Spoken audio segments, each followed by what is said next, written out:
যদি 12 লক্ষ কোটি ডলারের মালিক হয় তাহলে 1 নাম্বার ধনীর কি অবস্থা চিন্তা করতে পারেন। অথচ এই 1 থেকে 10 পর্যন্ত কেউই কিনা মুসলমানই না, ইমানদারই না, আল্লাহর বিশ্বাসী ঠিক মতন করে না, শিরিক বেদাতে লিপ্ত। রব তাদেরকে দুনিয়া অঢেল সম্পদের মালিক বানিয়েছেন শুধুমাত্র সম্পদ পাওয়ার জন্য। যেভাবে চেষ্টা করা দরকার সেভাবে চেষ্টা করেছে। একই রকম ভাবে 2 ভাইয়ের 1 ভাই চেষ্টা সাধনা শুরু করলো যে আমি সম্পদ বাড়াবো আর বাড়াবো। নামাজ নাই, রোজা নাই, আল্লাহর রাস্তায় খরচ নাই, আল্লাহ বিল্লাহ কিচ্ছু নাই, হালাল নাই, হারাম নাই, দুনিয়ার পিছনে লাগছে তো লাগছে। আল্লাহও তারা দেওয়া শুরু করছে, আল্লাহও তাকে দেওয়া শুরু করছে। আল্লাহ পাক রব্বুল আলামিন এই ইতিহাস আমার নবী সাল্লাল্লাহু আলাইহি ওয়াসাল্লামকে যখন বলার সময় কথা বলে দিলেন, হে নবী এই ঘটনাটা আপনি আপনার উম্মতকে শোনাবেন।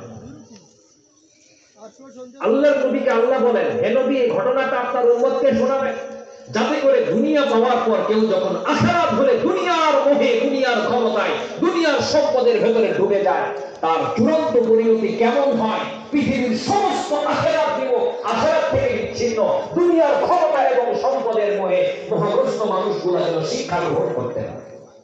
আপনি এই ইতিহাসটা শুনিয়ে আল্লাহ তাআলা বলেন, وَاضْرِبْ لَهُمْ مَثَلَ الرَّجُلَيْنِ جَعَلْنَا لِأَحَدِهِمَا جَنَّتَيْنِ مِنْ أَعْنَابٍ। রব্বুল আলামিন বলেন, হে নবী আপনার উম্মতের কাছে ওই 2 ভাইয়ের গল্প শোনায় দেন। جَعَلْنَا لِأَحَدِهِمَا جَنَّتَيْنِ مِنْ أَعْنَابٍ। যেই 2 ভাইয়ের 1 ভাই দুনিয়ার সম্পদ বাড়ানোর জন্য ফিকির করেছে, মুজাহাদা করেছে, দুনিয়ার পেছনে ছুটেছে, দুনিয়া পাওয়ার জন্য সাধনা এবং চেষ্টা করেছে, আমি রব্বুল আলামিন তাকে দুনিয়ার মালিক বানাইতে লাগলাম।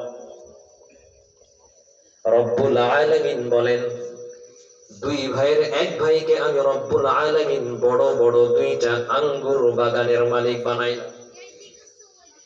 কারণ আঙ্গুর বাগান বানানোর চেষ্টা করছে। ওয়াহাফাসনাহুমা বিনাখলি, এবং আমি রব্বুল আলামিন ওই আঙ্গুর বাগানের চতুর্পাশটাকে খেজুরের গাছ দিয়ে বেষ্টন করে দিলাম। ওয়াজআলনা বাইনাহুমা যারআ, আল্লাহ বলেন ওই 2 বাগানের মাঝখানে